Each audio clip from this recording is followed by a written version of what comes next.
Hi, my name is Nicole, and I'm going to do a book review on Madame Bovary by Gustave Flaubert.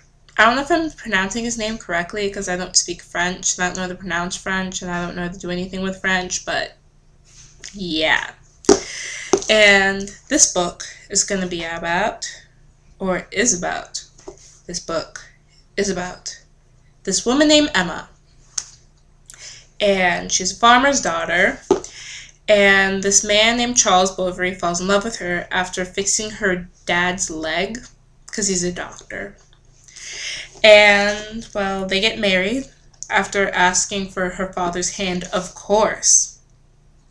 I think this is like in the 18th century, you have to do that crap. And I know it's after the French Revolution and after Napoleon in the time period, but they didn't specify. Anyways, this woman named Emma, she is one tough cookie.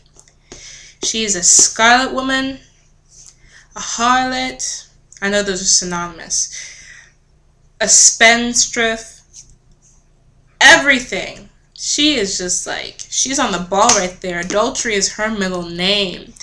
She is just crazy. She goes into passions where she like in one point in the book, she was like obsessed with like church and crap, and then one time she was obsessed with being a mother, and just like, this woman was crazy. She thought she was like Marie Antoinette, but she was just like some country doctor's wife. I mean, I'm personally, I'm not like a hater on people, but this woman,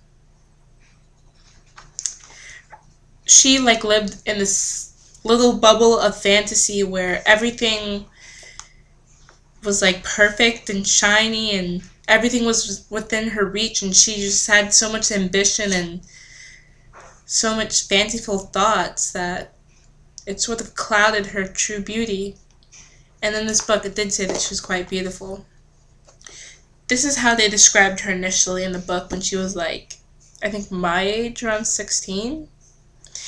Her neck stood out from a white turned-down collar.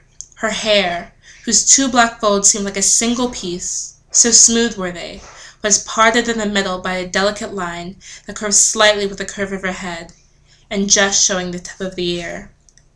It was joined behind a thick chigon of wavy movement at the temples, and the country doctor saw for the first time his life.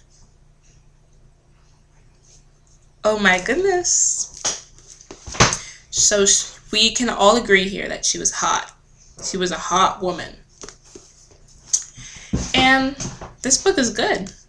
I'd read it. It was a little bit hard to read. Like, it wasn't like I didn't know the words. It was just like, these words were big words, and there was a lot of big words. I will give you an example.